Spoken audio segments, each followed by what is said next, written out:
Amateurs d'arts martiaux mixtes, bienvenue dans la cage.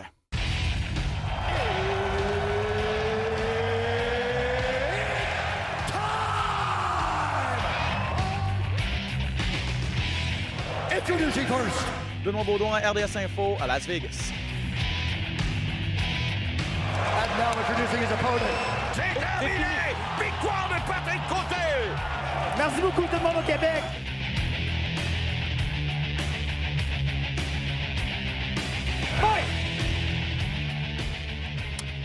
Oh, bonjour tout le monde, très heureux de vous retrouver pour cette dernière édition de 2021 de votre balado sur les arts martiaux mixtes dans la cage. Ben Baudouin, toujours en compagnie de l'excellent Patrick Côté. Comment vas-tu, mon ami?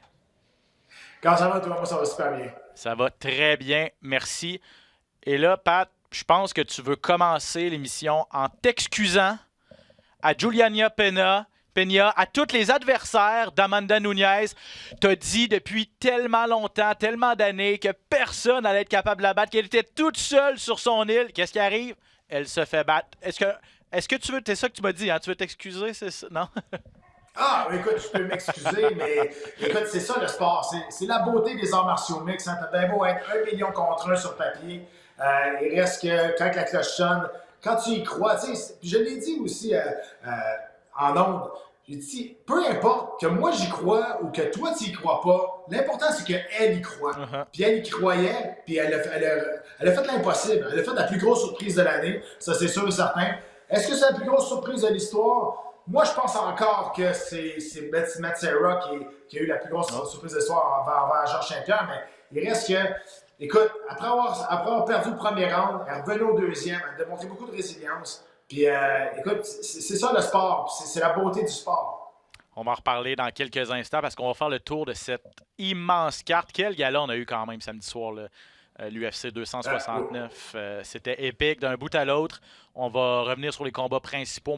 On va analyser tout ça un petit peu à tête reposée avec Pat. On va également parler de ce qui s'en vient cette fin de semaine avec Charles Jourdain notamment, qui est en onde pour la 3e fois en 2021. Pas en onde, mais en action, en fait, va se battre contre Jordan Ewell cette fin de semaine sur les ondes de RDS2. Et puis un petit jeu là, pour terminer, en fait, nos prix de l'année à Pat et moi, un petit bilan de 2021 et quelques prédictions peut-être pour 2022. Pat, parlons donc de ce gala UFC 261. On a parlé de la demi-finale très brièvement, mais la finale n'était pas piquée des verres non plus. Charles Oliveira contre Dustin Poirier, le Brésilien qui l'emporte par soumission au 3e round. Et là, je pense que c'est mon ami Aaron de TSN qui l'a écrit. Là. Il a dit c'est vraiment la consécration là, de Charles Oliveira. C'est un sentiment qui est partagé par pas mal tous les observateurs. Là. Écoute, autant qu'on était content pour Charles Oliveira, autant qu'on avait le cœur brisé pour Dustin Poirier. Hein, ce gars-là, il mérite d'être champion du monde. On le sait, puis il a travaillé fort pour arriver là. Puis tu regardes les adversaires qu'il a battus, c'est incroyable là, comment il a fait pour se rendre en combat de championnat du monde. Mais Charles Oliveira est là pour vrai. C'est un vrai. Je pense qu'il est là pour rester quand même un bon bout. Il nous a démontré qu'il était capable de prendre un coup aussi. Il s'est fait cogner solide. Même contre Chandler, le combat d'avant, il s'est fait cogner solide. Puis il est revenu. Il nous a démontré aussi qu'il n'était plus un combattant unidimensionnel.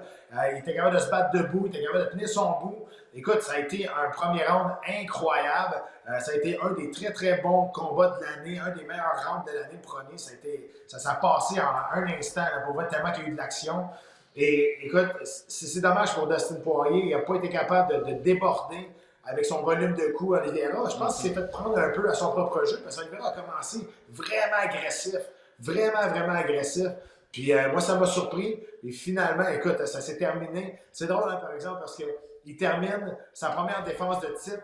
Donc, il prouve que c'est vraiment un champion. C'est la consécration avec sa première victoire par soumission à l'UFC. Exactement la même, avec un étranglement arrière debout, en position debout. Tu sais, les choses, des fois, ça se rejoint.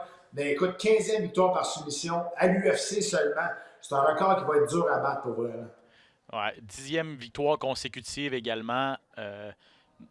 Il est à 145. Puis le parcours est tellement intéressant aussi. Là, Le gars est là depuis vraiment longtemps, des hauts et des bas. Chaque fois qu'il arrivait dans un gros combat, trébuchait, était à 145 livres, avait de la misère à faire le poids, de la misère à s'imposer dans cette catégorie de poids-là. Finalement, monte à 155 livres, puis tout s'est placé.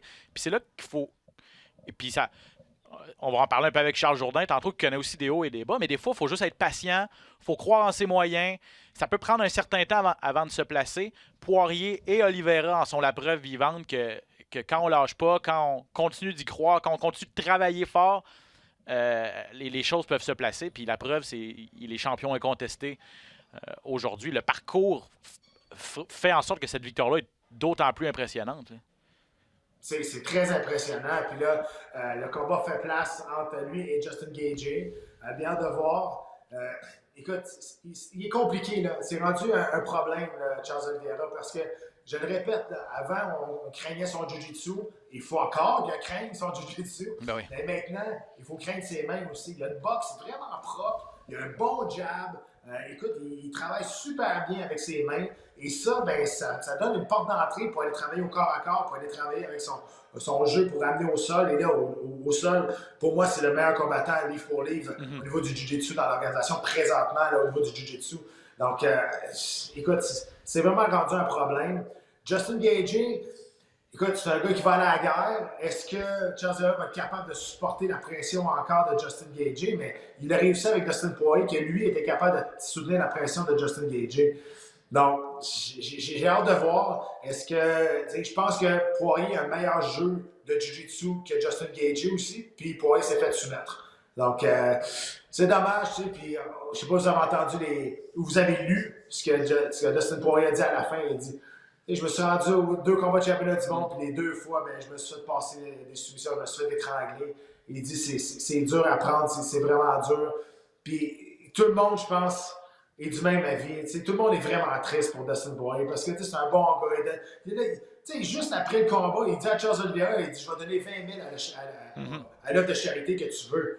Le gars, il vient de perdre un combat de championnat du monde, puis il pense déjà à redonner à la communauté. C'est incroyable. C'est un good guy dans une industrie qui a beaucoup de tough guys. Le monde, il joue à ça. Lui, c'est juste un good guy. Ouais, je l'ai rencontré à quelques reprises, vraiment un gentleman là, en entrevue et tout ça. Puis on voit que c'est un gars qui a le cœur à la bonne place. Je partage vraiment ton opinion là-dessus. Là. J'aurais aimé ça qu'il gagne. Puis je pense que bien des gens étaient comme ça avant samedi soir. Là. C'était comme... Je sais pas pour qui prendre, j'aime les deux. T'sais, Charles Oliveira, c'est tellement un combattant spectaculaire. Tu as parlé de son jiu-jitsu, tu as parlé de sa boxe. Il m'a impressionné avec son Muay Thai aussi. Quand il était un petit peu dans le trouble debout, il se tournait souvent vers ses coups de coude, ses coups de genoux. Il réussit à s'imposer aussi avec ça. Donc, vraiment, vraiment complet. Donc, lui, pour la suite, c'est sûr que lui, c'est Justin Gaethje. C'est écrit, c'est déjà confirmé. Là, sa prochaine défense de titre. Pour Poirier, je sais pas comme... On va laisser retomber la poussière un petit peu. Là. Je ne sais pas quand est-ce qu'il va être en mesure de revenir, mais il y a des clients intéressants pour lui dans le top 5. C'est pas une chute vertigineuse pour Dustin Poirier non plus. Oui, mais est-ce que ça. Là, c'est sûr qu'il a parlé à chaud. Là, mais est-ce que ça tente encore de faire une autre streak de win puis de faire une autre course en title? Il a laissé planer peut-être le doute peut-être de monter à 170 aussi. Monter à 170 livres, puis là, il y a Covington qui l'attend, qui a sorti des choses sur les réseaux sociaux. Écoute, moi, tu l'as vu, Dustin Poirier, moi aussi, je l'ai vu. C'est pas un très, très gros 170. C'est ça, il battait à 145 il n'y a pas longtemps. Là. Ben, c'est ça. Je sais pas si ça serait une bonne option pour lui. Comment je peux dire ça? C'est un peu comme le Joseph Benavidez des poids légers. C'est le meilleur champion si le champion n'était pas là. C'est le meilleur deuxième. Ça, là, pour un athlète, ça tourne le couteau dans le cœur, pas à peu près. Là, parce qu'il a été champion intérimaire, mais c'est ça. Jamais champion unifié, jamais champion incontesté. Il y a l'option du 4e combat contre Conor McGregor. Conor qui a dit c'est quoi ma date avec. À quelle date je me bats contre Oliveira. Lui, il est un peu vite en affaires. Là. Mais il y a des gars comme Islam Makhachev dans le top 5, Beneil Dariush aussi. Ça va être intéressant de suivre la division, mais je pense qu'on va... honnêtement, Poirier est devenu peut-être pas une vedette au même titre qu'un John Jones ou qu'un McGregor, mais a quand même un certain pouvoir de négociation, est un bon actif pour la compagnie. suis pas mal sûr que Dana White, la compagnie, pour le remercier de ses services, puis pour tout ce qu'il a fait, en fait, puis la carrière incroyable qu'il connaît encore, on va lui donner des options intéressantes malgré tout. Là. Oh oui, ça, c'est pas un problème. Là. C'est plus au niveau personnel là, que c'est dur à prendre. Au niveau professionnel, il n'y a aucun problème. L'UFC va toujours prendre soin de lui. C'est un favori de la foule. Il est intelligent avec son argent. Il y a une fondation. Écoute, il y a une compagnie de sauce forte. Là, le gars, c'est un businessman, c'est un entrepreneur aussi. Ça, j'ai pas de problème avec ça. Il y a une chose que l'argent ne peut pas acheter. Puis c'est être le meilleur au monde. C'est avoir la belt autour de ta... Ben, tu peux l'acheter, là, mais t'es loser pas mal. Oui. Parce que tu peux l'acheter, la ceinture de l'UFC. Mais je veux dire, sans joke, tu peux pas acheter ça. C'est des performances. Puis ça, là, c'est dur de passer par-dessus ça. Tu t'entraînes toute ta vie pour l'espèce de fierté d'être un athlète. Puis de te faire passer une soumission, ça m'est arrivé. Puis je vais te dire de quoi, c'est humiliant. C'est dur à prendre. Tu reviens chez vous et tu as de la misère à regarder ton monde en pleine face parce que tu n'as pas eu le choix d'abandonner. Tu sais, quand tu te fais knocker, OK, il va pincer, OK, c'est correct. Mais quand tu es obligé, il a passé, tu es obligé d'abandonner et de dire c'est beau, tu m'as eu, tu as été plus fort que moi. Ça, là, c'est dur en maudit à prendre pour vrai. Puis il faut que tu sois capable de passer par-dessus ça. Un bon entourage, je pense qu'il y a aussi. Mais écoute, j'ai hâte de voir ce qui va arriver avec lui, mais je le comprends d'être vraiment à terre. Là. Après deux fois qu'il a essayé de gagner le titre contre Nurmagomedov, c'était peut-être un peu plus acceptable, je dirais. Personne ne s'attendait à ce qu'il gagne ce combat-là. Exact. Mais là, en plus, il était favori contre Oliveira. Là, on voyait vraiment qu'il y avait une chance de repartir. Tout le monde voulait qu'il gagne. Pas nécessairement que tout le monde voulait qu'Oliveira perde, mais tout le monde voulait son bonheur à lui aussi. C'est ça. Puis il passe à côté. Intéressant la différence entre le KO et la soumission. J'avais jamais vraiment vu ça de cette façon-là, mais c'est ça. Ouais. C'est toi-même qui dois taper, c'est toi-même qui dois abandonner. C'est ça. C'est la différence. C'est intéressant. Parlant d'abandonner, parlant d'une personne qui n'a pas l'air d'avoir pris ça trop mal, d'avoir abandonné, Amanda Nunes, qu'est-ce que tu as pensé 2 jours plus tard, 3 jours plus tard, qu'est-ce que tu penses du fait qu'elle a tapé aussi rapidement et peut-être sa réaction tout de suite après, elle avait le sourire encore, puis elle dit ah ben là, je sais pas trop ce qui s'est passé, j'ai tout donné, nanana, mais avec le grand sourire. T'sais. Ah, que ce soit 10 minutes après ou 3 jours après, je comprends pas pendant tout ce qui s'est passé. J'ai l'impression, il y a une affaire aussi, tout le monde a tout le temps eu tellement peur d'elle qu'elle est habituée de rentrer dans l'octogone et d'avoir gagné déjà d'avance. Mm-hmm. Au premier round, ça allait super bien avec elle. On a vu qu'elle a été un petit peu arrogante. Elle a regardé un peu à gauche, à droite, elle est partie à rire. Ça allait bien avec elle. Puis au deuxième round, d'habitude, quand ça se passe, ben, ceux qui se battent contre Nunes sont démolis, sont déjà finis. Mais Pena a eu complètement une autre mentalité. Elle dit OK, ben, gars, moi y aller, puis il arrivera ce qui arrivera. Puis son langage corporel n'était pas défaite après le premier round. Elle était OK, je l'ai perdu un, puis il en reste 4 autres. Puis elle était arrivée, puis aussitôt qu'elle a commencé à toucher solidement Nunes, dans le monde à Nunes, là, Nunes, elle ne comprenait plus rien. Elle est devenue complètement tout croche. Elle lançait des bombes à un tour de bras, zéro technique. Elle est tombée comme une débutante. Honnêtement, là, elle était tellement pas habituée de se faire challenger debout, de se faire toucher, de toucher et que son adversaire continue à avancer quand même. Parce que d'habitude, quand elle touche, son adversaire tombe à terre. Mais là, elle a résisté. Fait que là, quand... Tu sais, moi, j'ai tout le temps une phrase qui veut absolument rien dire, mais vous allez comprendre ce que je veux dire. C'est « ça va bien tant que ça va bien ». Tu comprends? Aussitôt que ça va mal, quand ça a tout le temps été bien, il faut savoir. C'est là que tu vois si tu es capable de passer par-dessus. Mais clairement, elle n'a pas été capable. Puis je pense, elle a abandonné. On a tout vu, qu'est-ce qui s'est passé. La technique n'était pas là. Il n'y avait pas de... Le choke n'était pas là. Il n'y avait pas de crochet. Il n'était pas en dessous du menton. Et je pense qu'elle était juste à bout de souffle. Était à bout de tout, de la situation, de son adversaire qui prenait tous ses coups, du volume de coups lancés par Peña, puis rendu à terre, elle était vraiment tellement rendue essoufflée. Elle s'est fait amener au sol aussi, quelque chose qui n'est jamais arrivé à Nunes. Là, ça l'a brisé encore. Je pense que mentalement, la championne, elle a cassé complètement. Ouais, je suis d'accord avec ton analyse. Peña dit... Elle n'avait pas le choix de taper, j'y aurais arraché la tête, j'y aurais cassé le cou. Elle a dit, c'était mieux pris. La soumission était mieux passée que ce qu'on peut voir à la télévision. Peut-être qu'elle aurait fini. OK. Peut-être qu'elle aurait fini par la passer pour vrai de toute façon. Là, elle était en position dominante et tout, mais. Elle était plus sur un neck crank que d'autres choses. Elle n'était pas sur un étranglement. Ouais. Tu sais, l'avant-bras était sur le menton, puis elle serrait. Oui, il y a une douleur. Mais, je veux dire, il faut que ça fasse mal en maudit rendu à ce niveau-là pour abandonner. Là. Ah, puis la Je pense tête était plus pas, que- la tête était pas tournée. Là, le neck crank, Non, d'habitude, c'est c'est ça. que Tu sais, il y avait tu juste tournes la le cou. pression Là. sur le menton. Il y avait de la pression sur le menton, puis oui, c'est sûr que ça fait mal. Tu es dans un combat, tu t'attends à avoir mal. Là. Mais je pense qu'elle était juste rendue à bout de ressources. Elle était rendue à bout du souffle, elle savait plus ce qui se passait. Mais après ça, tu regardes ce qui se passe dans l'octogone, l'entrevue. Écoute, on dirait qu'elle Ça venait de perdre gagner. son courrier. C'est ça. Il n'y avait rien de grave. Là. Non, c'est ça. Est-ce que tu penses qu'elle a pris Juliana Peña à la légère? Je pense qu'au deuxième round, oui. Je pense qu'après le premier round, là, elle est rentrée là-dedans, puis OK, ben, tu sais, ça va arriver quand moi je vais décider.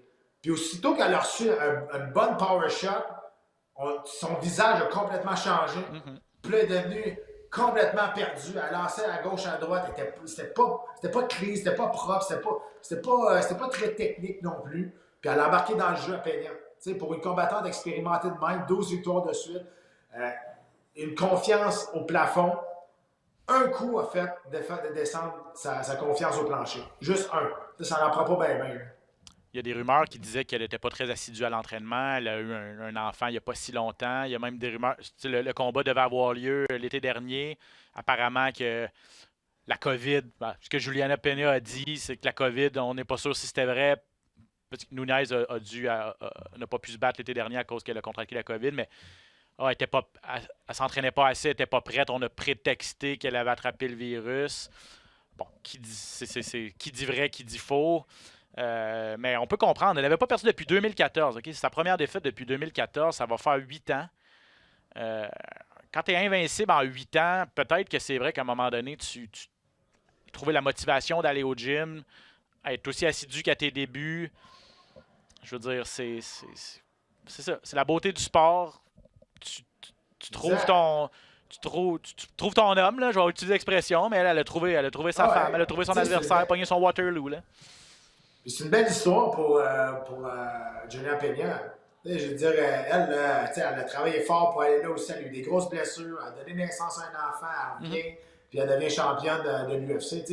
Que tu l'aimes ou que tu l'aimes pas, Juliana Peña, parce qu'elle est quand même assez vocale, puis elle n'a pas la langue dans sa poche. Là, mais je veux dire, l'histoire de Juliana Peña est quand même le fun à suivre. Ouais. Alors, elle l'a pas volé, elle a, et tout à son honneur aussi, elle a dit, là, pas le choix de faire une revanche. T'sais, elle aurait pu dire, non, je l'ai soumis au deuxième round, elle devra gagner son tour avant de prendre sa revanche. Tout de suite, elle a dit, non, là, elle est championne depuis tellement longtemps, puis il n'y a pas d'autres filles présentement qui méritent une chance au titre. Ça, j'apprécie ça, puis là, peut-être qu'on verra si vraiment Nunes ne s'est pas entraîné comme il le fallait, si elle le prend pas à la légère pour une revanche, si elle n'a pas eu son wake-up call. Honnêtement, Ben, c'est pas elle qui. Oui, elle a accepté le combat revanche, hein, mais elle n'aurait pas eu grand-chose à dire. Non, même si c'est elle la championne, ça va de soi qu'on donne un combat de revanche immédiatement à Amanda Nunes. Elle n'est pas blessée, elle est correcte. Fait qu'on va juste refaire ce combat-là, puis on va voir si l'histoire va être différente. Exactement. Entre-temps, Peña pourra se vanter d'avoir réussi une des plus grandes surprises. Toi, tu as dit Serra contre GSP, ta plus grande surprise dans l'histoire. Moi, j'avais également... Je sais pas si c'est Holly Holm contre Ronda Rousey. Pour moi, ça demeure aussi plus gros que Peña contre Nunes. Je pense pas. Je pense que celle-ci est plus importante, juste par le fait que, Nunes était double championne. De deux, elle avait déjà battu Rousey peut-être pas à son meilleur, mais elle avait déjà battu Rousey qui était avant elle la meilleure de tous les temps. Elle a aussi battu Chris Cyborg, les deux de façon ultra décisive. Donc c'était 100%, là, c'est clair dans l'esprit de tout le monde qu'Amanda Nunes est la meilleure combattante féminine de tous les temps.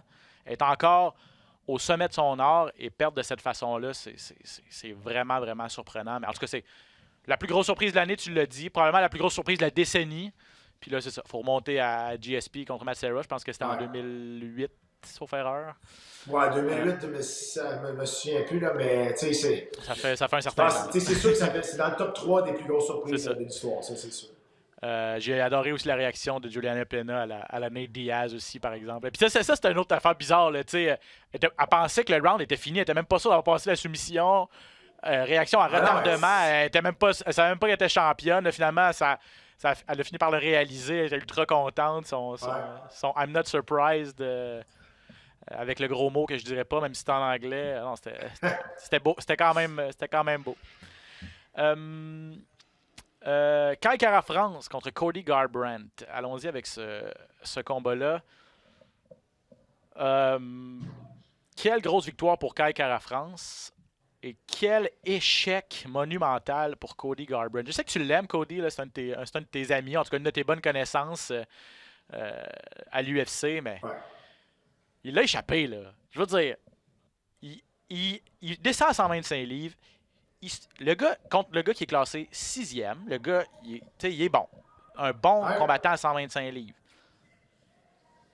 Il fait comme s'il n'existait pas durant toute la semaine. Il fait comme s'il avait déjà gagné. Le gars vient de subir 3 KO en 4 combats. Qu'est-ce qui arrive? Il se pogne avec un autre. Il se pogne avec un autre gars. Puis là, il se fait passer. Là, tu te dis à 125 livres, il se fera pas. Je veux dire, il va. À 135 livres, les gars frappent plus fort. À 125 livres. Il devrait être capable de survivre. Ben non. Comme d'habitude, l'histoire qui se répète, tu fais passer un KO au premier round. Puis là, on se demande vraiment qu'est-ce qui va arriver avec Cody pour la suite. Là. Écoute, tu dis que je le connais. Je le connais pas assez pour l'appeler pour dire de prendre sa retraite. OK, c'est ça. Ce serait ça ton conseil. Mais écoute, ça serait peut-être une option pour lui présentement. 5 dernières défaites, 4 KO. Puis c'est pas des TKO. C'est des KO. C'est ça. Il a perdu la carte complètement. Il s'est fait geler. Puis là, on sait là, que. On l'a vu, là. Il est plus capable de prendre un coup. C'est difficile pour lui d'absorber des coups. Puis mentalement, là, quand tu vas te battre à quelque part, puis tu sais que tu n'es plus capable de prendre un coup, comment tu fais pour rester zen? Comment tu fais pour être. Tu sais, c'est rough, là, ça, ces affaires-là. Fait que je sais pas ce qui va se passer avec Garbrandt parce que là, il voulait donner un deuxième saut à sa carrière à 125 livres, qui a complètement. Il est passé à côté. Puis le futur de Garbrandt, aucune idée. Là, je ne sais pas ce qui va se passer avec lui. Je suis en train de regarder quel âge il a, Cody Garbrandt, parce que il a 30 ans. Il est né en 91. Il n'est pas vieux, là. Pas vieux, mais quand tu comme tu l'as dit, là, tu t'es passé 4 KO en très peu de temps, puis des KO violents. Faut que tu penses à ta santé à long terme aussi. Là. Tu sais quoi, il a fait une performance légendaire contre Dominic Cruz. Pour vrai, là, c'est une des plus belles performances que j'ai vues de toute ma vie. Là, contre Dominic Cruz, c'était de toute beauté. Mm-hmm. Mais il est encore invaincu. Tu sais, lui, là, il a perdu une fois, la chaîne a débarqué. Total. Tu sais, c'est ça, des athlètes comme ça, là, quand tu sais, il reste invaincu, ça va bien, puis là, il perd une fois. C'est là que tu vois le caractère d'un combattant. C'est là que tu vois que c'est un champion material. Tu le vois, là, s'il est capable de passer par-dessus. Lui, clairement, il n'a pas été capable. Sa seule victoire face à Rafael Assunção, c'est arrivé à la fin du round. Il a lâché une bombe. Puis, je ne veux pas dire qu'il a été chanceux parce qu'il l'a touché et il est puissant. Mais il n'était pas en train de gagner ce combat-là. Il était en train de le perdre. Fait que, tu sais, dans le fond, là, il y a une victoire à ses 5 derniers combats, mais c'est une victoire. Ça pourrait être 5 défaites de suite facilement, là, tu sais, c'est ça. Exact. Puis, tu sais, mais surtout, là, ces 5 défaites, présentement, c'est 4 KO, mais des KO brutales. Brutales. En fait, ça pourrait être 6 défaites. Il a 5 défaites à ses 6 derniers combats. C'est ça. Donc 4 KO, ça pourrait être 6 défaites de suite, n'eût été de ce coup de circuit un petit peu chanceux face à Assunção. Donc, ouais, moi, je suis d'accord avec toi, là, honnêtement. Cody Garbrandt, on l'aime beaucoup. Il a été champion. Je veux rien enlever au fait qu'il a été champion, mais c'est dangereux. Puis c'est pas le fun de voir un gars comme ça à 30 ans, qui a une petite famille, il a un enfant en bas âge. Tout ça. Je veux dire, on veut pas que ce gars-là prenne du dommage pour rien. J'espère qu'il a pu. C'est une vedette, tout ça, il fait des sous, là. Je veux dire, il a fait des bonnes payes. J'espère qu'il était capable de s'en mettre un petit peu. Le problème, c'est quoi le problème, justement, c'est son âge. Parce que lui, tu sais, prendre ta retraite à 30 ans, là, c'est rough pour un athlète. Là. Surtout maintenant, dans les arts martiaux mixtes d'aujourd'hui, les combattants se battent jusqu'à 40 ans, quasiment. Là, Glover Teixeira est champion à 42. C'est pas les nouvelles, mais avec les connaissances de nutrition, d'entraînement, les gars prennent plus soin de leur corps. Fait que, tu peux aller plus vieux en âge. Mais là, je sais pas, peut-être son entourage va être falloir qu'il parle. Je ne sais pas ce qui va se passer, mais clairement, tu le vois là, que c'est difficile pour lui là, d'absorber les coups maintenant. Rapidement pour Kara France, lui, il a dit après son combat, en fait, la plus grosse victoire de sa carrière, ça, il n'y a pas de doute là-dessus, parce qu'il n'a pas battu un gars classé, mais il a battu un gros nom de façon décisive. Il a lancé un gros message. Il a 3 victoires à ses 4 derniers combats. Il a mis au défi le gagnant de Brandon Moreno contre Deiveson Figueiredo, qui vont se battre encore une fois pour le titre sous peu, là, début 2022. Mais je regardais les classements, il n'est pas tout à fait rendu là. Il y a une défaite d'abord contre Moreno il y a quelques années, puis il y a quand même 4 gars là, dans le classement devant lui, donc c'est peut-être un petit peu prématuré dans son cas. Oui, je suis d'accord avec toi. Il a juste fait un gros statement. Le problème, c'est que Garbrandt, c'était une séquence de défaites. Je veux dire, c'est ça qui arrive. Même si c'est un gros nom, oui, c'est vrai que c'est un gros nom, il a déjà été champion, c'est sa plus grosse victoire en carrière. Mais il va falloir qu'il y ait un autre combat éliminatoire pour avoir un combat de championnat du monde. Il ne sautera pas tout de suite au taille du champ. Je suis entièrement d'accord. Sean O'Malley maintenant contre Raulian Paiva. Ça se passait à 135 livres. O'Malley, c'est le gars qui, toute la semaine, a jappé avec Cody Garbrandt, Sugar Sean. Lui, il a fait les choses comme il se devait. Ça fait longtemps qu'il dit « je mérite d'être dans le top 15 ». C'est une grosse... Il y a un bon following, là. Je veux dire, les gens l'aiment. Il arrive là il y a un bon hype autour de lui. Il y a une bonne, il y a une très bonne fiche également. Là, finalement, il va faire officiellement son entrée dans le top 15 à 135 livres. Sean O'Malley a vraiment fait les choses. C'était du classique Sean O'Malley, puis il a laissé peu de doute là, et peu de chance à son adversaire. Ouais, puis en même temps, Paiva, je trouve pas qu'il a fait un bon combat. Là. Il est resté à distance, puis s'il y a bien d'affaires que tu fais pas face à Sean O'Malley, c'est bien ça. Je sais pas si l'étude du combat a été mal faite, là, mais clairement, ou je sais pas s'il était juste pas capable de rentrer en dedans, mais clairement, je trouve pas que c'est bien battu.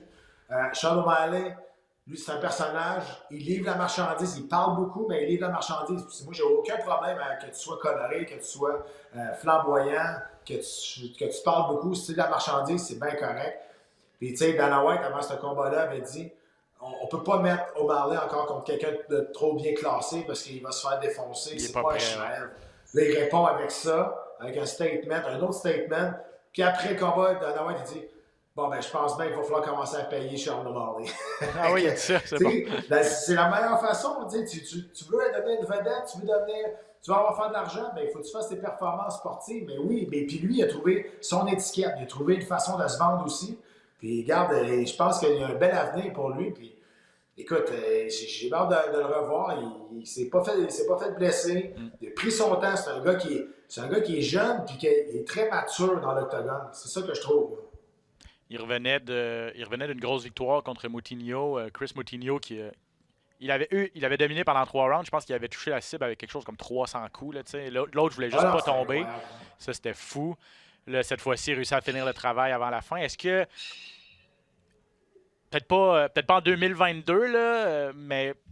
Je veux dire, est-ce qu'il est pas loin de l'élite des 135 livres si je te parle des Aljamain Sterling, des Pietarian, des Corey Sandhagen, des Dillashaw, des Dvalishvili, des gars comme ça qui sont dans l'élite présentement. Est-ce que Sean O'Malley est loin de ce plateau-là? Bien, je veux dire, c'est dur à dire parce qu'il ne s'est jamais battu contre des gars que je pourrais dire qui est de ce calibre-là. Donc, tu sais, ce qu'il fait présentement, il le fait bien. Je pense qu'il est intelligent, comment il build son brand, comment il build sa carrière aussi, comment il construit son évolution. Puis lui, il ne voulait pas se battre contre un gars trop bien classé tout de suite parce qu'il disait qu'il n'était pas assez bien payé pour ça. Regarde, je pense qu'il comprend comment construire une carrière. Puis je pense que ça, il y a beaucoup de jeunes qui devraient regarder Sean O'Malley puis de comprendre que bâtir une carrière, c'est pas juste se battre avec des gros noms. Pas ou gagne, on s'en fout. C'est pas ça. C'est de bâtir comme il faut, puis connaître ta valeur, puis monter échelon par échelon, puis prendre ta valeur avec des victoires. Fait que c'est ça présentement. Tu me demandes est-ce qu'il est le calibre des top 5 mondial? Je sais pas. Je peux pas te le dire tant qu'il n'aura pas battu un gars qui ne sera pas battu contre un gars que je pense qui fait partie de l'élite mondiale. Paiva, c'est un bon combattant. Je pense qu'il fait partie de l'élite mondiale. Est-ce que je pense qu'il avait déjà eu une chance au combat de championnat du monde? Zéro. Pas trop. D'accord. J'ai oublié Rob Font et José Aldo qui se sont battus il n'y a pas si longtemps aussi, qui sont dans la discussion. La division des 135 livres, honnêtement, elle est le fun. Là. Il y a des excellents combattants. Et Sean O'Malley, oui, il s'enligne vers là, c'est son objectif, mais quand on regarde les noms, il y a des gros défis là-dedans là, pour lui. Donc, à suivre. Parmi les autres combats, Pat, je ne sais pas rapidement lequel qui t'intéresse le plus. Là. Jeff Neal a battu Santiago Ponzinibbio. Une décision partagée. Oui, c'est pas un grand combat. Dominic Cruz, belle victoire contre Pedro Munoz. Ça a été sacré combat de la soirée, ça, d'ailleurs. Et c'était sur les ondes de RDS2. Intéressant. Munoz a commencé le combat en force, puis Cruz a dû survivre au premier round pour, après ça, utiliser ses aptitudes puis prendre l'ascendant. Ben, c'est son expérience aussi. Je pense que l'expérience de Cruz a parlé. Et là, il faut le faire. Là, c'est le temps, là. Dominic Cruz contre José Aldo, il faut faire ce combat-là. Ah oui, hein? Moi, j'aimerais vraiment. Je pense qu'on est rendu là. Il faut faire ce combat-là. Deux légendes de ce sport-là, deux des meilleurs combattants de l'histoire. C'est le temps de faire la clash. Là. José Aldo vient de gagner, Dominic Cruz vient de gagner. Je pense que c'est le temps de le faire, ce combat-là. Ah, à la lumière de ce que j'ai vu il y a 2 semaines avec José Aldo, je ne gagerais pas contre le Brésilien dans ce combat-là. Dominic Cruz a fait un bon combat cette fin de semaine, mais il n'y a pas une grosse force de frappe. Aldo, à plusieurs reprises, a ébranlé Rob Font dans son combat. Il réussit à pincer Dominic Cruz. Cruz n'a jamais perdu par KO. Hein? Est-ce que je me trompe ou... Non, exact. Puis, tu sais, c'est un gars qui bouge beaucoup. Il est dur à toucher. Il a un style vraiment unique. Son footwork est légendaire. Puis on a vu, il était capable de... Puis tu sais, la raison pourquoi on s'est rendu peut-être au 2e, 3e, la raison que Munoz a perdu le combat, c'est au premier round, je ne sais pas si tu t'en souviens, là, il avait l'occasion de peut-être finir le combat, puis il est tombé complètement passif. Je pense qu'il ne voulait pas rentrer dans une guerre coup pour coup, mais je dis, il l'avait ébranlé, il avait quasiment été à un coup de poing de finir le combat. Puis je suis sûr, après le combat, il s'est regardé dans le miroir et dit « Ouais, je l'ai échappé. J'ai échappé ce combat-là. Il était à moi, je l'avais. » Il n'a pas fait ce que Sean O'Malley a fait. Sean O'Malley a ébranlé Paiva et a tout de suite saisi son opportunité, a été intelligent dans sa façon de travailler, a réussi à finir le travail contre la cage. Ce que Munoz n'a pas été en mesure de faire, a été trop hésitant, je suis d'accord avec toi. Victoire de Josh Emmett contre Danny Gay également. Bruno Silva, 3e KO à l'UFC contre Jordan Wright. Ça lui a valu d'ailleurs 50 000 $. Puis peut-être un mot sur Jillian Robertson qui l'a emporté par Priscilla Cachoeira. Mais ce qui retient peut-être le plus l'attention, c'est vraiment dégoûtant ce que Cachoeira a fait là, en mettant ses pouces. Lorsqu'elle était en tentative de soumission, elle a vraiment rentré ses pouces, là, tenté les fameux eye poke, mettre ses pouces dans les yeux de la Canadienne. Honnêtement, je veux dire, Cachoeira, de 1, est sur une séquence de défaites, puis de 2, après avoir fait ça, je pense que tu n'hésites pas trop à lui montrer la porte de sortie. Donc, Cachoeira était sur 3 victoires de suite. C'est Robertson qui était sur une séquence de défaites, mais peu importe. Elle avait manqué le poids de 3 livres aussi, fait qu'elle avait des affaires à se faire pardonner. Puis là, elle s'en va mettre des doigts dans les yeux. C'est cheap. Pour vrai, c'est cheap shot. Puis honnêtement, il y aurait matière à avoir réprimande là-dessus. Là. Sérieusement, parce que ça, c'est tricher. C'est tenter de blesser son adversaire seulement pour blesser. C'est dégueulasse. Pour vrai, là, ça se fait pas. Honnêtement, puis ce combat-là, on l'a pas vu là, sur les ondes RDS parce que c'était le premier combat de la sous-carte. Puis regarde, c'était... Ah oui, on l'a montré, je pense. C'est vrai. Mais... Regarde, ça se fait pas. C'est juste ça. Je trouve ça vraiment dégueulasse. Non, c'est ça. Ça n'a pas sa place dans le sport. Là. Non, puis je pense que la commission athlétique, puis même l'UFC, même l'organisation, devrait prendre action là-dessus. De regarder ça puis de dire, ben voyons donc, elle a voulu crever les yeux. Je veux dire, on n'est plus... même à l'UFC 1, c'était un règlement de ne pas crever les yeux. Dans le temps qu'il n'y avait pas de règlement, c'était quand même un règlement. Il y avait 3 règlements, puis ça en faisait un parti. C'est ça. À un moment donné... Là, tu fais pas de morsure, pas de doigt dans les yeux, puis pas de... C'était quoi le troisième? C'était pas le droit de mettre aucun doigt dans aucun orifice. C'est ça. OK. Vous voyez le genre. Oh là là. Bref, c'était la superbe carte de l'UFC 269. Honnêtement, on a été gâtés. Moi, je vais parler, attends un peu, Ben. Je vais juste parler, écoute, son nom, je suis capable de trouver son nom. Le Brésilien là, qui a soumis Eric Anders. Ouais. Eric Anders. C'est quoi le nom? Martinez? Hein? Martinez, non? Je vais Non, vérifier. non, en tout cas. 2 secondes. Lui, il est rendu un problème. À 185 livres, là, honnêtement, c'est un gros bonhomme. Debout, il n'est peut-être pas solide, mais au sol, attention. Ce gars-là, il peut soumettre n'importe qui. Puis il est rendu, il va être un problème. En 2022, dans cette division-là, là, je te le dis, on va le voir monter les échelons rapidement. Puis il va se retrouver, d'après moi, dans le top 10. À la fin de 2022, il va être dans le top 10. Je suis pas mal sûr. André Muniz, qui a Exactement. qui a défait Eric Anders par soumission. Clé de bras à 3 minutes 13 du premier round, effectivement. Première fois de toute beauté. Hein. Première fois qu'Eric Anders perdait par soumission dans sa carrière également. Ouais, effectivement, intéressant. Un nom à surveiller à 185 livres, une division. Il y a aussi. Je parlais aussi de celui qui a passé un gros KO, le Bruno Silva. Lui aussi est à 185 livres. Là, donc, on parle de gars qui peuvent devenir, comme tu dis, pas des problèmes dans cette division-là.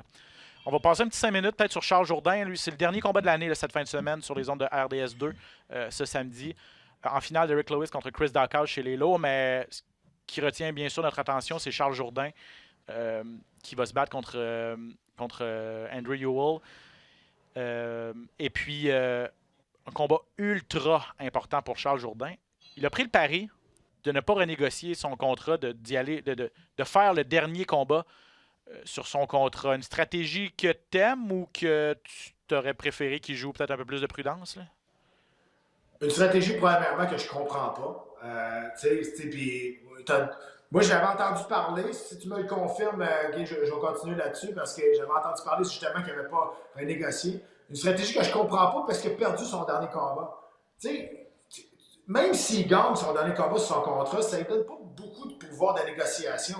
Quand tu es sur une séquence de victoires, là, tu es comme 3 victoires de suite, puis là, ils veulent te faire signer, ils veulent déchirer ton contrat, ton dernier combat, pour être sûr et certain que tu ne viens pas agent libre sur une séquence de victoires, puis là, ton pouvoir de négociation, oui, il est bon.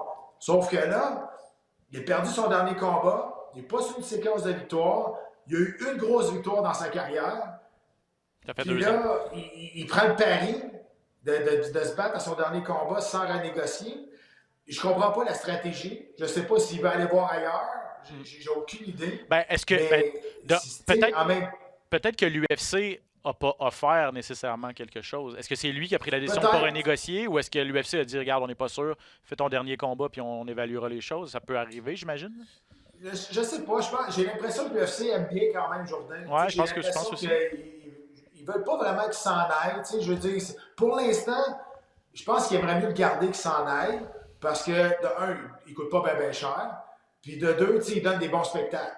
Même quand il a perdu son dernier combat, il s'est fait passer une soumission, mais jusque-là, il donnait quand même un bon spectacle. C'est un gars, c'est un showman, puis que le monde va aimer voir. Puis c'est vrai, Jourdain, on aime ça le voir compétitionner, se combattre parce qu'il donne des bons spectacles, puis il va pour des gros shows.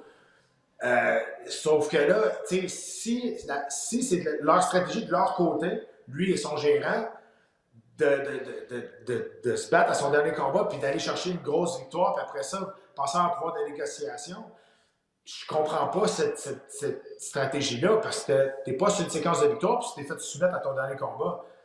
Je ne vois pas le pouvoir de négociation que tu vas avoir, même si tu gagnes le prochain combat par KO. Je ne vois pas le poids dans la balance qui va te faire avoir plus d'argent puis qui vont dire à l'UFC « Oh non, va-t'en pas, pour nous autres, t'es un futur vedette. » Il n'y a pas ce statut-là encore avec l'UFC de pouvoir de négociation, d'aller chercher un contrat et de dire « OK, si vous ne me donnez pas ce que je veux, je m'en vais. » L'UFC va le regarder probablement et va dire « OK, bye. » En tout cas, c'est une opinion bien personnelle. Okay? Moi, je trouve que c'est pas une bonne stratégie. Georges, on en avait parlé déjà il y a quelques semaines au podcast. Georges l'avait fait, ça, à l'époque, contre John Fitch, je pense. Oui, c'est Georges. Oui, je sais. C'est bien. Il était champion. Je comprends. Oui, je suis entièrement d'accord. le gars, il regarde son téléphone et dit c'est Georges. Tu peux pas comparer. Je ne veux pas manquer de respect à Charles, là, je l'aime beaucoup, mais je pense que la conversation s'arrête là. On ne peut pas comparer. Non, je veux dire, mais mon point, c'était que c'était pas du jamais vu. Donc, Ouais, non, ouais, t'as raison. Non, mais il y en a beaucoup qui l'essayent, là. C'est ça. Puis, tu sais, des fois, ça tombe bien, des fois, ça tombe pas bien. C'est un guess que tu prends. C'est juste que je pense que ça prend le bon moment, puis le bon moment pour le faire. Je pense juste que là, c'est pas le bon moment présentement. OK, parlons de Charles, 2 victoires, 3 défaites, 1 combat nul à l'UFC, une seule victoire à ses 4 derniers combats. Donc, on parle de l'importance du combat pour son contrat. On parle aussi de l'importance du combat pour la suite des choses. Il y a un bon potentiel. A joué de malchance un petit peu. Les derniers combats, ces dernières sorties n'ont pas vraiment tourné du bon côté. Je veux dire, la dernière fois, il s'est préparé pour un striker, puis à 10 jours d'avis ou même une semaine d'avis, on lui propose un gars de 6 pieds qui est un lutteur puis un spécialiste de jiu-jitsu. Je ne veux pas chercher de défaite, puis Charles ne veut pas s'en chercher non plus, mais il a été malchanceux. Là, il est préparé pour Ewell, un gars qui est sur une séquence de 2 défaites consécutives, un gars qui s'est déjà fait passer le KO, qui monte de catégorie, là, un ancien poids coq qui passe chez les poids plumes. Donc peut-être même au niveau du gabarit, Charles pourrait avoir un avantage. Qu'est-ce qu'il doit faire, Charles, pour aller chercher la victoire, selon toi? Ben, je pense que le match-up est parfait pour lui. C'est ça. Le gars, c'est un gars qui veut vouloir rester debout, il est sur une séquence de défaites. Le gars va peut-être vouloir aller ouvrir plus pour aller chercher la victoire. Ou ben non, il va avoir peur de perdre un 3e combat, il va être hésitant, puis ça va donner des ouvertures à Charles. Charles, je pense qu'il faut qu'il approche ce combat-là justement en ne pas pensant à ça. C'est son dernier combat sur son contrat. Il ne va pas se mettre trop de pression. Juste à laisser aller, puis encore une fois, laisser aller comment il est capable de se battre. C'est un bon talent, Charles. Là. Il faut juste qu'il aille chercher la confiance en victoire. Et je pense qu'il a beaucoup de confiance en lui, mais je pense que confiance en victoire, ça en prend. Et là, présentement, il faut qu'il aille chercher cette victoire-là. Il faut qu'il aille... Puis cette victoire-là est à sa portée. Là. Elle est vraiment à sa portée. Là, je veux dire, il ne peut pas passer à côté. Il n'a pas le droit de perdre ce combat-là. Pour plusieurs raisons, là, mais juste que je regarde ces 2 combattants-là, sur papier, Charles, à mon avis, est de loin supérieur à Ewell. Et puis, ça va être intéressant. Là. Il y a un bon article sur le site Internet de l'UFC où Charles confirme là, que c'est le dernier combat sur son contrat. Il en parle ouvertement, puis il dit je m'en vais là pour... Je suis conscient que je joue mon emploi. Il dit, l'expression qu'il utilise, c'est ça passe sous sa case, c'est « do or die ». Donc, il en est conscient de est-ce qu'il sera capable de mettre ça un petit peu de côté lorsque la porte d'Octogone va se fermer. On va avoir la réponse samedi. Moi, j'ai une entrevue avec Charles prévue demain, donc mercredi, qui devrait être en ondes soit mercredi soir ou jeudi matin là, sur notre site internet rds.ca et dans nos bulletins d'information. J'ai hâte de savoir comment Charles approche ça. Qu'est-ce qui a fait pencher la balance là, pour prendre cette décision-là là, de ne pas renégocier son contrat avant la fin. Je vais lui poser la question. Donc, peut-être qu'à ce moment-là, on aurait... Mais en même temps, c'est ça. Si la décision de l'UFC, il n'y a pas eu le choix. Si c'est leur décision, moi, je ne comprends pas cette décision-là. André Ewell contre Charles Jourdain. Ça se passe ce samedi aux heures habituelles. Donc, RDS 2. Arrivez pas trop tard, hein, parce que je pense que c'est le premier combat de la carte qu'on va présenter sur les ondes RDS 2. C'est à 18h. Je vais vérifier, là, mais sauf erreur, c'est à 18h que ça commence ce samedi. Donc, c'est un rendez-vous. En quelques minutes, Pat, faisons peut-être une revue de l'année là, de 2021. Une grosse année pour l'UFC. Une autre. Énormément d'événements et de très, très bons combats, de très, très gros événements aussi. Peut-être ton combat de l'année, tu as eu le temps de regarder ça un petit peu? Là? Est-ce que tu as pu choisir un combat de l'année parmi tous ceux qu'on a vus? Écoute, je fais tellement de combats, j'en oublie. Hein? J'en oublie, mais je regarde. Je vais juste regarder l'année en tant que telle. On a été gâtés cette année, honnêtement, là, parce qu'on a eu des combats extraordinaires. Puis, honnêtement, d'en choisir juste un, pour moi, c'est difficile. C'est plus facile pour moi de regarder les soumissions et les combats de l'année, c'est plus clair. Les combats de l'année, je ne sais pas pour vrai. Peut-être tu peux m'éclairer sur les tiens que tu as regardés. Le mien que j'ai choisi, c'est Brian Ortega contre Alexander Volkanovski à l'UFC 266.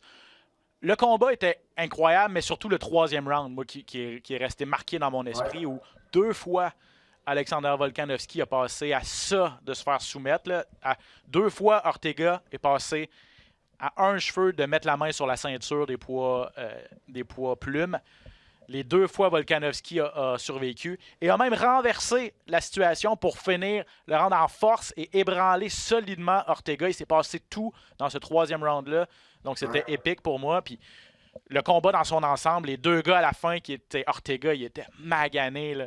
Puis le fait que j'étais sur place aussi à Vegas, là, c'était l'UFC 266, la semaine où Georges se faisait introniser au Temple de la Renommée aussi. Donc tout ça mis ensemble, c'est mon combat. Tu sais, ça met un autre, hein, Ben? Tu sais, ça met un autre Ben Ortega, un peu comme Dustin Poirier. Ouais, il est exactement. dans la même situation. Ouais, même situation. C'est mon choix, mais là, je regardais sur Internet un petit peu pas le consensus, là, mais ce qui revient le plus souvent, c'est Chandler contre Justin Gaethje, il n'y a pas si longtemps.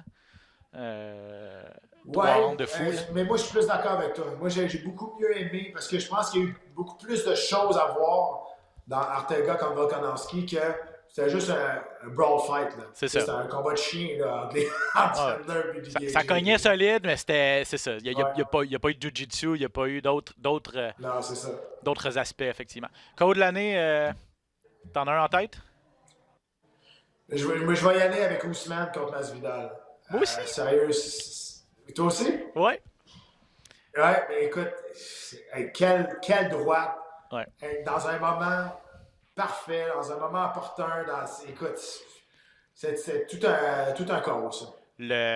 Ce que ça représentait aussi, au-delà du chaos, juste le fait que le premier combat entre les deux avait été... on nous avait laissé sur notre appétit. On aurait dit que Masvidal voulait pas trop s'engager. Il était là, il était arrivé à la dernière minute. Puis Ousmane, on dirait qu'il se battait un peu de reculons. C'était vraiment pas une de ses plus grosses performances.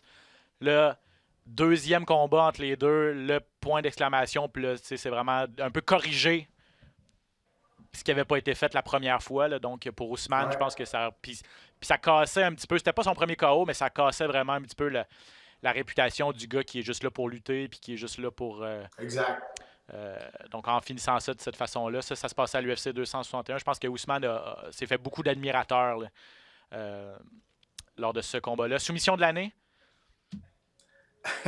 Écoute, moi, ça s'est passé dernièrement, puis la raison pourquoi je vais dire ça, c'est que c'est tout ce que ça implique.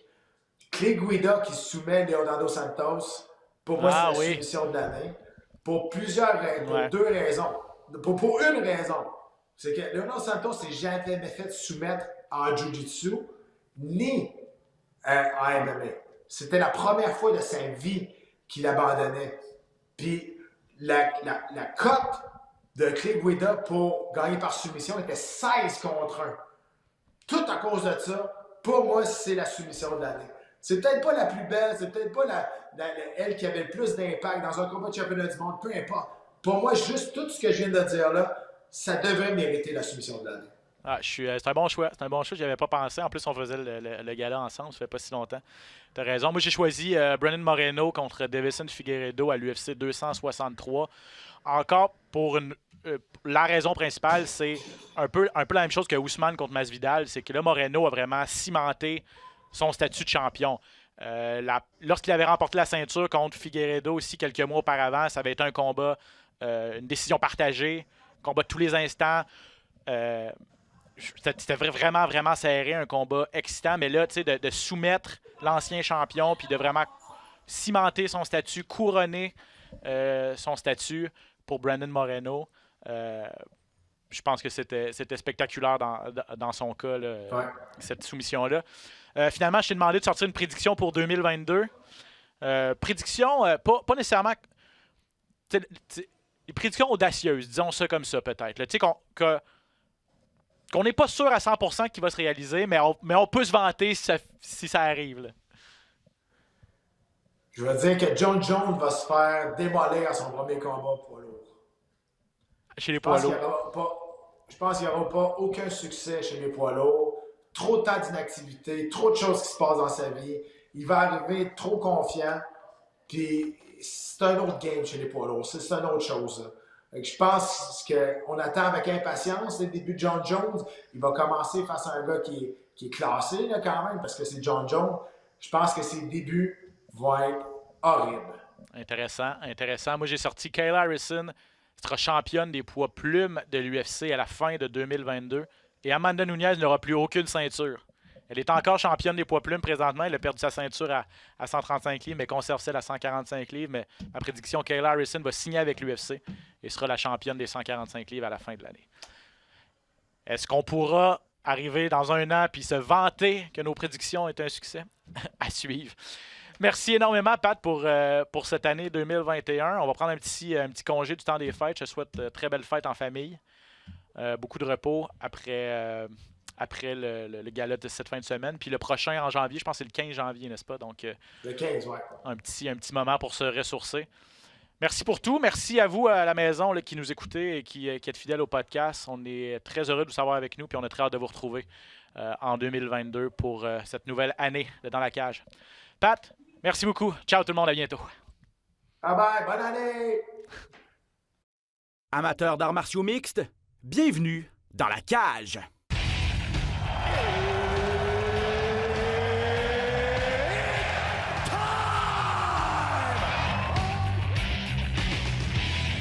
Introducing first. Benoît Baudouin, RDS Info à Las Vegas. And now introducing his opponent. C'est terminé! Victoire de Patrick Côté! Merci beaucoup tout le monde au Québec.